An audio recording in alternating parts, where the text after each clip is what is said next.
স্বপ্নভঙ্গ আবেদন খারিজ আন্তর্জাতিক ক্রীড়া আদালতে। আন্তর্জাতিক ক্রীড়া আদালতে খারিজ হয়ে গেল ভিনেশ ফোগাটের আবেদন। অলিম্পিক থেকে রূপোর পদক জেতার আশাও শেষ হয়ে গেল ভারতীয় কুস্তিগিরের। উল্লেখ্য, আগামী শুক্রবার ভিনেশের আবেদনের রায় ঘোষণার কথা ছিল ক্রীড়া আদালতে, কিন্তু বুধবার আচমকাই বাতিল হয়ে যায় আদালতে ভিনেশের আবেদন।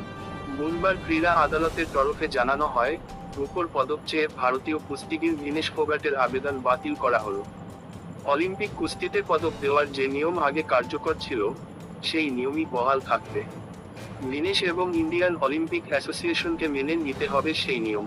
অর্থাৎ 50 কেজি কুস্তির ফাইনালে উঠেও ডিসকোয়ালিফাই হয়েছেন ভিনেশ ফোগাট।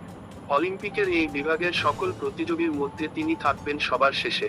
অলিম্পিক ফাইনাল থেকে ডিসকোয়ালিফাই হওয়ার পরেই ক্রীড়া আদালতের কাছে আবেদন করেছিলেন ভিনেশ।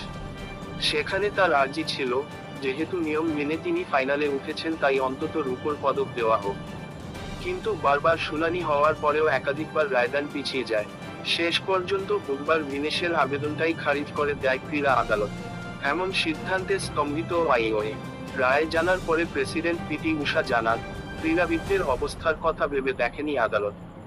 কঠিন পরিস্থিতিতে আইওএ ভিনেশের পাশে রয়েছেন বলেই জানান তিনি। এছাড়াও আইওএর তরফে জানানো হয়, আগামী দিনে অন্যান্য আইনি পথে লড়া যায় কিনা সেসব ভেবে দেখা হচ্ছে। তবে ভিনেশের পদক জয়ের আশা আপাতত শেষ।